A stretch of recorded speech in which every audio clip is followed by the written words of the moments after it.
नमस्कार शेतकरी बंधूंनो, मी विवेक चर्जन, आम्ही बालाजी फाउंडेशन महाराष्ट्र। आज आपण जाणून घेऊ तूर या पिकामधील 40 ते 50% फूल अवस्थेतील दुसऱ्या फवारणीबद्दल सविस्तर माहिती।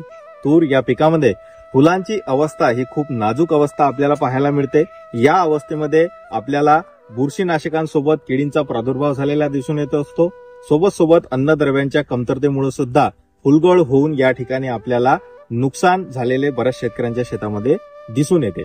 तसेच या ठिकाणी या अवस्थेमध्ये आपल्याला नैसर्गिकरित्या काही प्रमाणात ताण बसल्यास किंवा पाण्याचा ताण बसल्यास या ठिकाणी फुलगळ होऊन आपल्याला तुरीच्या उत्पादनामध्ये घट झाल्याचे आपण बघितले आहे।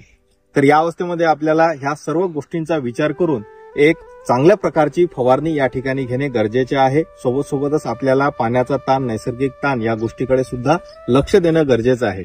त्यासाठी आपण तुरीच्या या 40 ते 50% फूल अवस्थेमध्ये आपल्याला बुरशीजन्य रोगांपासून तुरीला वाचवण्याकरिता आपल्याला या ठिकाणी घ्यायचे आहे अदामा कंपनीचे कस्टोडिया 30 मिली प्रतिपंप किंवा सिजंटा कंपनीचे एमिस्टर टॉप 20 मिली प्रतिपंप बुरशीनाशक म्हणून आपल्याला या ठिकाणी फवारणीमध्ये वापरायचे आहे।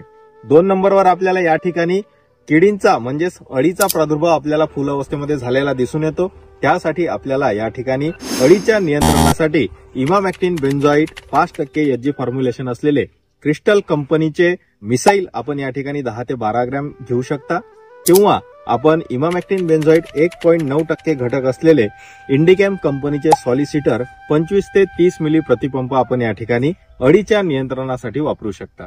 यानंतर आपल्याला फुलांची वाढ या ठिकाणी जास्त प्रमाणात करून फुलांची सेटिंग चांगली होण्याकरिता आपल्याला या ठिकाणी गोदरेज कंपनीचे गोदरेज डबल 15 मिली प्रतिपंप आपल्याला या ठिकाणी वापरायचे आहे किंवा आपण या ठिकाणी टेक्नॉस कंपनीचे G2598 7 ग्रॅम प्रतिपंप फुलांची वाढ करून सेटिंग करण्याकरिता आपण या ठिकाणी घेऊ शकता।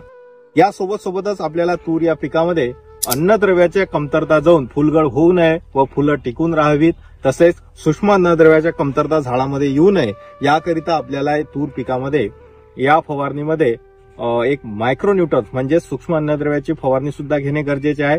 यासाठी आपण ॲग्रिसर्च कंपनीचे एक्सिड 25 ते 30 ग्रॅम प्रतिपंप आपण या ठिकाणी घेऊ शकता किंवा यारा कंपनीचे रिक्झुलॉन आपण या ठिकाणी 25 ग्रॅम प्रतिपंप घेतल्यास तूर या पिकामध्ये जाणाऱ्या सूक्ष्म अन्नद्रव्याच्या कमतरता भरून निघून त्या ठिकाणी आपल्याला उत्पादनामध्ये निश्चित या अन्नद्रव्याचा फायदा आपल्याला झालेला दिसून येईल।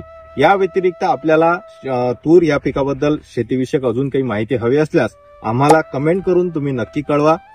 अशाच शेतीविषयक नवीन माहितीसाठी तुम्ही आमच्याशी जुळून राहा। धन्यवाद।